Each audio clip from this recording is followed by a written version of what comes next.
It is believed that small children laugh about 300 to 400 times a day, while adults typically do it only a few times daily, and sometimes not at all. This observation highlights the impact of daily worries, the struggle for existence in a consumer-driven society, work, and household duties, which leave little time and desire for laughter. Nonetheless, laughter has an incredibly positive effect, not only on the body, but also on the spirit. The power of laughter is truly incredible. It is widely known that laughter is essential for bringing positive energy into our lives. However, it is even more potent and important than commonly believed. Many people have come to realize that laughter, along with love, is considered one of the highest energies that exist, demonstrating its remarkable power. In the book Dying to Be Me by Anita Moorjani, she emphasizes that laughter stands as the ultimate, most significant and profoundly healing spiritual practice. Having experienced a near-death encounter, she learned a valuable lesson. Laughter is one of the highest forms of spiritual practice. It's a simple yet powerful truth. Laughter has the unique ability to elevate our energy to higher levels and facilitate healing across various aspects of our being. In one of her enlightening speeches, Anita explains the significance of laughter, humor, and the pursuit of joy in life. She reminds us that from the moment of our birth, we instinctively know the importance of laughter, as evidenced by the constant giggles and laughter of children. At the very core of our being, we are naturally attuned to the essence of love and fearlessness. However, as we grow into adulthood, external influences and societal conditioning begin to chip away at these innate qualities. The pressures and demands of the world around us can erode our natural inclination to find joy and laughter in everyday moments. Throughout history, certain religious movements within our society have attempted to stifle laughter. This intriguing topic is explored in books like The Name of the Rose.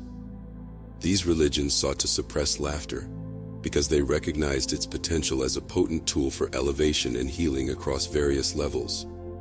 Unfortunately, they replaced laughter with emotions like guilt, sadness, and suffering, which are denser and lower in energy. Regrettably, these emotions do not foster healing. Instead, they have the opposite effect. According to the teachings of spiritual master, philosopher, and mystic, Omram Mikhail Ivanov, laughter is considered a means of communicating life. It is not merely a response to humor or a reflection of joy, but holds a deeper significance in the spiritual context. Ivanov emphasized that laughter is a channel through which life energies flow and interact with others. When we laugh, we release and share the abundant energies accumulated within us. It becomes a way to connect with others, to create bonds, and to uplift the spirit. Laughter does not always imply carelessness or a lack of seriousness. It contains vibrant energies that nourish the brain. Laughter allows us to rebound like a bouncing ball. While certain events may not seem laughable, finding the funny side of situations can make them more bearable. Therefore, we should not deprive ourselves of laughter, as it helps maintain inner balance and lightens existence. We can choose to laugh at the ridiculousness of certain situations without laughing at life's challenges. The power of smiles and laughter is truly magnificent. Often we find ourselves caught up in the seriousness of life, entangled in our ego, roles, and shadows. Daily life presents various tensions, obligations, concerns, disappointments, and sadness, leading us to compress energies within ourselves. However, a simple smile or a hearty laugh can break down those barriers in an instant. In those joyful moments, we let go of our worries and surrender to the liberating experience of genuine laughter and heartfelt smiles. It is during these moments that our true selves manifest. We connect with our essence, unburdened by societal expectations or self-imposed limitations. Through laughter and smiles, we embrace our authenticity and rediscover the childlike joy that resides within us. These small acts of mirth have the power to rejuvenate our spirits, bringing lightness and warmth to our hearts.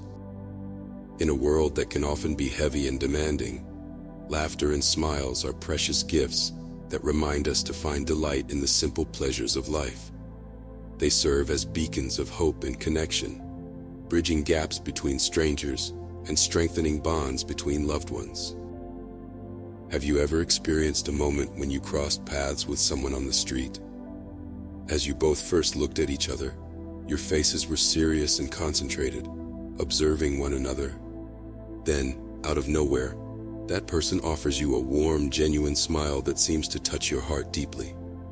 It's as if in that very instant, their heart opened up before you, and their eyes radiated joy and openness.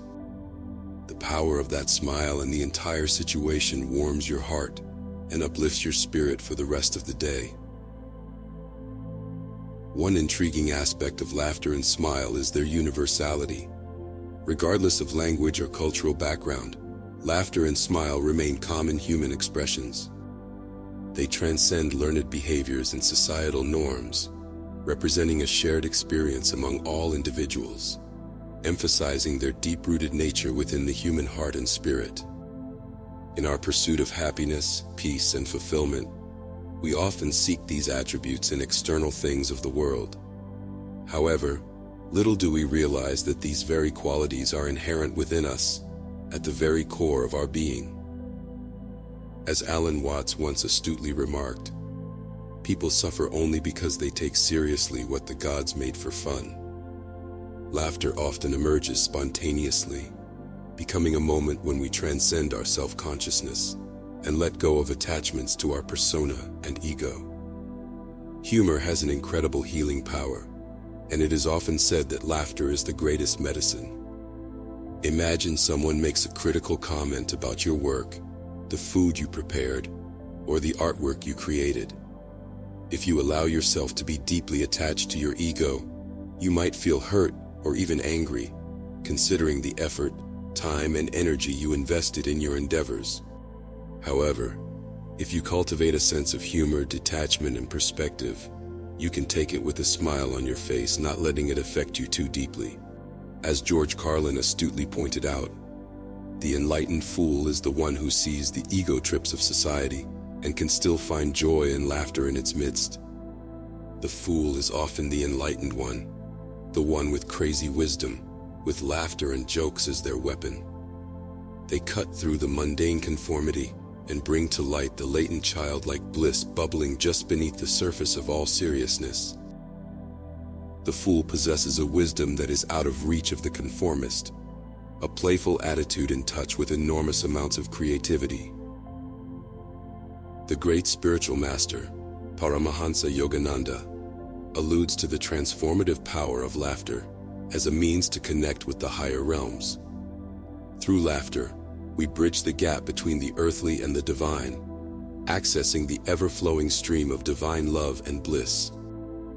When one truly opens their heart to the love of the infinite God, their smiles become a vehicle for sharing that boundless love with others. In this process, the contagious power of laughter becomes evident. When we share our genuine smiles and laughter with others, it ignites a fire within them. Our joy becomes infectious, and they too begin to experience the warmth and glow of the divine within themselves. Everyone understands in a totally intuitive way what a smile means. It transcends language and cultural barriers. It is the clearest, simplest manifestation of the joy that lies within us. It is the quickest and most direct way to connect with another human being, by touching that place of joy within them. A smile is shorthand for, I recognize and acknowledge the God within you. Smiling opens the heart and lets your light shine into the world. Scientists say that it makes you healthy. It takes away stress, increases the endorphin flow, and it is contagious. When people smile, others are attracted. We learn from those who have unlocked the secret and have found some stillness, peace, happiness, and positive energy. And we know that this is God shining through them, because it's all down to a heart connection with the divine. In the book, Taoist Systems for Transforming Stress into Vitality, Mantak Chia extensively explores the inner smile practice, considering it a fundamental healing method. The inner smile is a Taoist meditation that harnesses the power of a loving, healing smile, directing this harmonious energy towards our internal organs. This ancient inner alchemy practice involves inwardly smiling at each of our major organs, activating the energy of loving kindness within us. During the meditation, practitioners consciously channel the energy of their smiles towards specific organs and even individual cells. By visualizing and understanding the organ's locations and functions, they transmit loving and joyful energy, facilitating healing and activating self-healing mechanisms. As we approach the conclusion, let us recall the insightful words of Osho. Life as it is should be enough of a reason to laugh. It is so absurd. It is so ridiculous. It is so beautiful. It is so wonderful. It is all sorts of things together. It is a great cosmic joke. So, what will you be laughing at today?